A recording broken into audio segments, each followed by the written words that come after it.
Assalamu alaikum. Welcome back to our journey through the life of the most magnificent human being, our Al-Habib Muhammad sallallahu alayhi wasallam. In our last episode, we talked about his beautiful marriage to our mother Khadija radiyallahu anha. Today, we witness a historical moment in Mecca, a moment where a great war almost started, and only the wisdom of Al-Habib sallallahu alayhi wasallam could stop it. When Al-Habib sallallahu alayhi wasallam was 35 years old, something happened to the most sacred house on earth, Al-Kaaba. At that time, Al-Kaaba was just a simple structure made of stones without a roof. Because of the heavy floods in Mecca, the walls were cracking and the foundation was becoming weak. The leaders of the tribe of Quraysh realized they had to rebuild it to protect its sanctity. But the people of Quraysh, even in their time of ignorance, made a very special condition. They said, "O people, when we rebuild the house of Allah, we must only use halal and pure money. No money from interest, riba, no money from injustice, and no money from forbidden acts." Can you imagine? Even before Islam, they knew that the house of Allah must be built with purity. Because their pure money was limited, they had to make Al-Kaaba slightly smaller than it was in the time of Prophet Ibrahim, leaving a small part outside the wall, which we call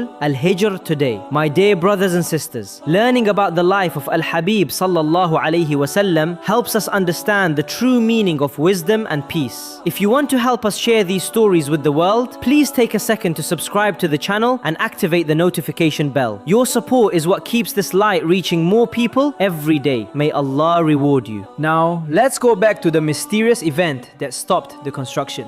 When the leaders of Quraysh were ready to tear down the old walls to start fresh, something terrifying happened. A giant snake appeared. It was a huge, dark snake that lived in the walls of Al-Kaaba. Every time someone tried to get close to the stones, the snake would open its mouth and hiss loudly, scaring everyone away. They were terrified. They thought Allah was angry with them. They stood before the house and prayed, "O Allah, we only want to honor and protect your house." Suddenly, a large bird flew down from the sky. It grabbed the snake and carried it away. The people of Quraysh were relieved. They realized that Allah had accepted their intention. They began to work with fear and respect. Al-Habib sallallahu alayhi wasallam was there, participating in the hard work. He was carrying heavy stones on his noble shoulders. His uncle Al-Abbas saw him and suggested that Al-Habib sallallahu alayhi wasallam lift his lower garment to protect his shoulders from the rough stones. But as soon as he began to do that, Al-Habib sallallahu alayhi wasallam fell to the ground, his eyes looking toward the sky. He kept saying, "My garment, my garment." Even before he was a prophet, Allah was protecting his modesty and his character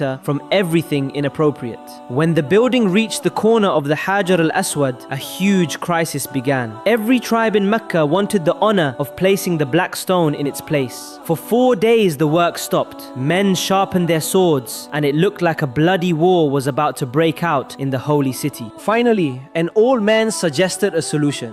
"Let the first person who enters through the gate of the masjid be the judge between us." Everyone watched the gate with their hearts beating fast. Suddenly, they saw a man walking in. It was Al-Habib Muhammad sallallahu alayhi wasallam. Everyone shouted with one voice, "Hadha al-Amin, radina bih." This is Al-Amin, the trustworthy. We are satisfied with him. Al-Habib sallallahu alayhi wasallam showed a wisdom that no one else had. He took off his cloak and laid it on the ground. He placed the black stone in the middle of it. Then he asked one leader from every tribe to hold one corner of the cloak. They all lifted it together. When they reached the correct height, Al-Habib sallallahu alayhi wasallam took the stone with his own noble hands and placed it in its spot. By doing this, he honored everyone and stopped a war that could have destroyed Mecca.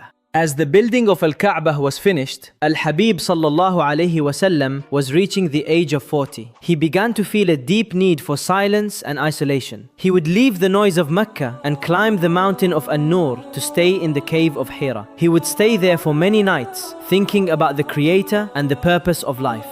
During this time, he started to see true dreams. Everything he saw in his sleep would happen exactly as he saw it, like the light of the morning. Then, in a blessed night in the month of Ramadan, while he was in the cave, the angel Jibreel appeared to him for the first time. Jibreel hugged him very tightly and said, "Iqra." This was the moment that changed history forever. Allah says in the Quran, "Iqra bismi rabbika alladhi khalaq." خلق الإنسان من علق اقرأ وربك الأكرم الذي علم بالقلم علم الإنسان ما لم يعلم.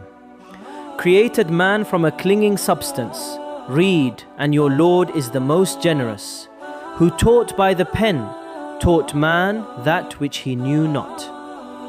My dear brothers and sisters, look at the life of Al-Habib sallallahu alayhi wasallam.